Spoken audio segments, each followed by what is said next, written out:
everyone, today I'm going to talk to you about protein. You know, if I had $1 for every time someone said to me, "Where do you get your protein?" I would be filthy rich. The thing about protein is it should be our rock bottom last nutritional concern. But the meat and dairy industry, with its mega loud multi-billion-dollar voice, has drowned out the common sense and has made us believe that we need heaps of protein. So essentially we've been brainwashed.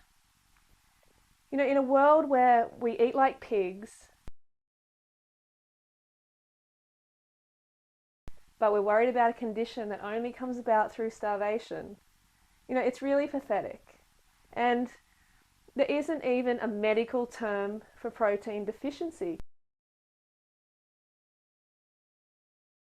Can you believe that? You know, kwashiorkor and marasmus are both caloric deficiencies. So they're not protein deficiencies. You know, like when you starve yourself, heaps of deficiencies are going to come about, of course. Protein is made up of amino acids, the building blocks of the body. There are 20 amino acids, 8 of them which are essential, meaning we have to get them from the food. We can't create them ourselves in our body. We also recycle between 100 and 300 grams of protein a day. So we get a lot from our own bodies, you know, from used digestive enzymes. So our nutritional needs for protein are very small, and they've been blown out of proportion.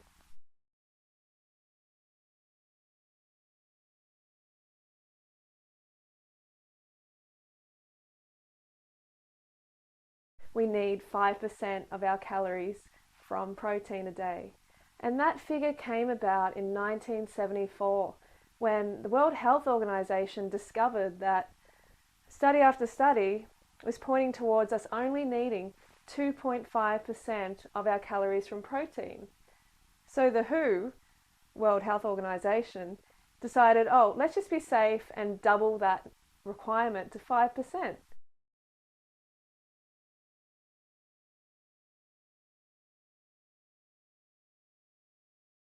I recommend you get between 5 and 10% of your calories from protein.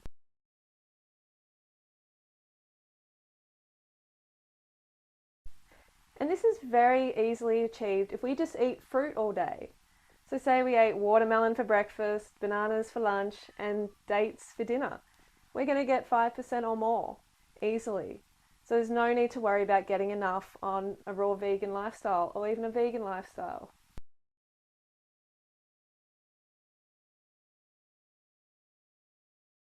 Think about a time in your life when you needed a lot of protein.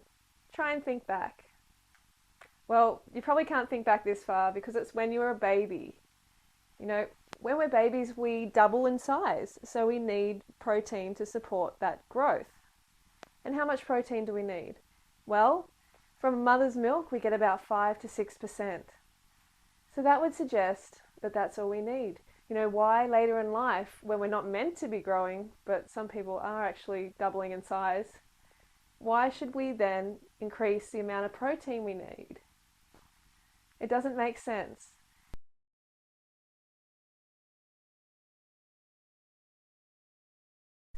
Say you're constructing a house, and at the start of the construction you need a lot of raw materials. You need a lot of bricks to build the house.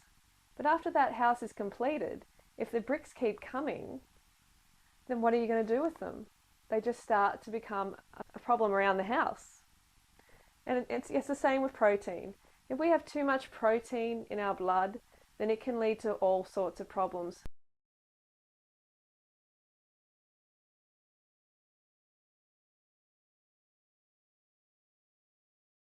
We must remember that protein is made up of amino acids. So the word of focus here is acids. One particular amino acid is methionine, which is a sulfur-containing amino acid, which does break down into sulfuric acid in the blood. And this can deliver a dangerously high level of acid into the body. Not a good thing. And this is one of the reasons I avoid animal products, because they are the highest in this amino acid, the sulfur-containing amino acid. So next time you reach for the meat and dairy, please think about your bones, because what happens is your bones and your teeth are drawn on for their alkaline materials such as calcium. So your body draws from your bones and your teeth to neutralize that acid in your body.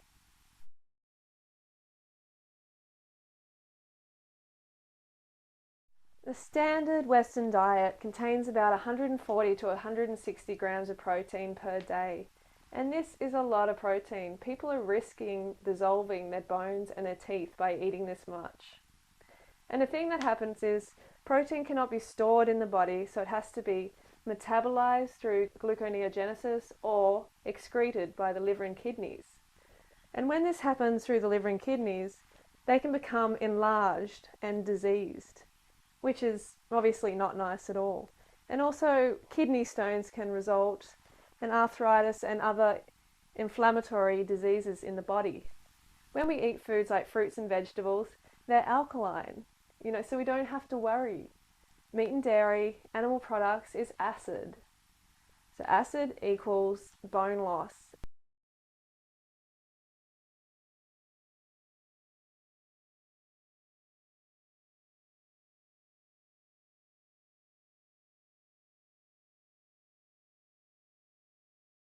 There's enough protein in plants to build the largest animals on earth, like cows and hippopotamuses and horses, elephants, giraffes. They all get enough protein. So it's got to be easy to build a human, isn't it, on plant foods? Oh, but bodybuilders need more protein. They've got to have more protein. Well, this actually has not been proven to be the case at all. Of course, they need more calories because they're burning more calories. And they also need to support proper muscle rejuvenation and regeneration through eating enough carbohydrate calories. So if a bodybuilder gets sufficient calories just from fruit, they can build muscle. I just eat fruits and vegetables, and I don't have a problem with building muscle.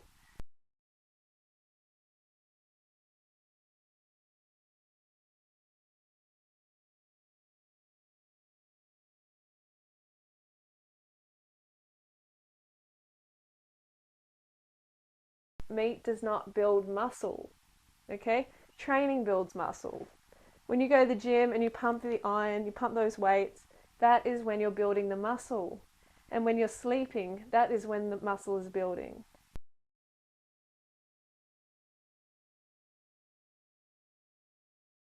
There is no data available to suggest that people need extra protein when they do extra activity like bodybuilding.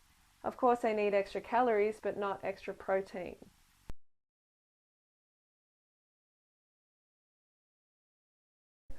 Oh, but what about the people who, lose so much muscle when they go vegan? Are they really losing muscle? Can you prove they're losing muscle? I haven't had one person come to me, with a DEXA scan and say, look, Freely, here's results. Before vegan, I had this much muscle mass, and after vegan, I had this much muscle mass. Okay, it's possible if the person undereats on calories because they lose their motivation to exercise. They begin exercising less, and of course their muscles start to atrophy. It's just natural. You don't use your muscles, you're going to lose them. Everyone knows that. So you need to eat enough calories to support the motivation to exercise. So that's number one.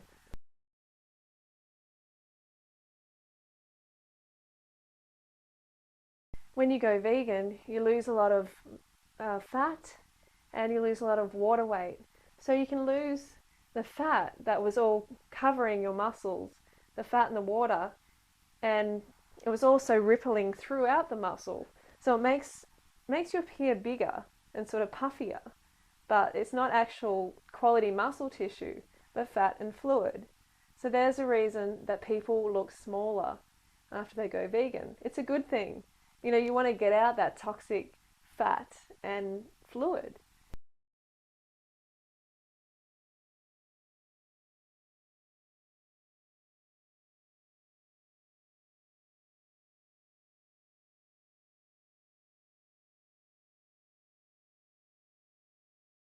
So basically the take home is ignore the meat and dairy industry recommendations.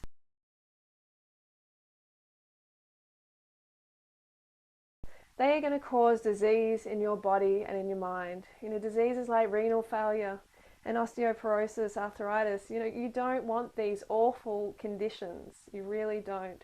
So please ignore their recommendations and just listen to nature. Fruits and vegetables are perfect. They're alkaline. They will build a beautiful body and a beautiful mind. So just get those in as much as you can. Also, avoid animal products because they're high in methionine, that sulfur-containing amino acid.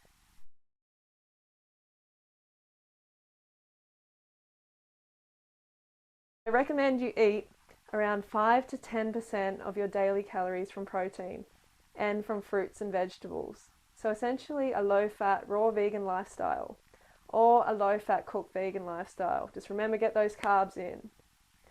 And if you do decide to eat over 10% of your calories from protein, just be aware that you are peeing your bones and your teeth down the toilet.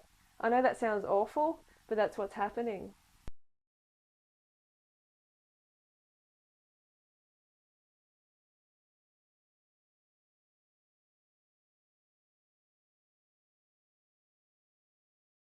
You may as well just say goodbye to your bones and your teeth.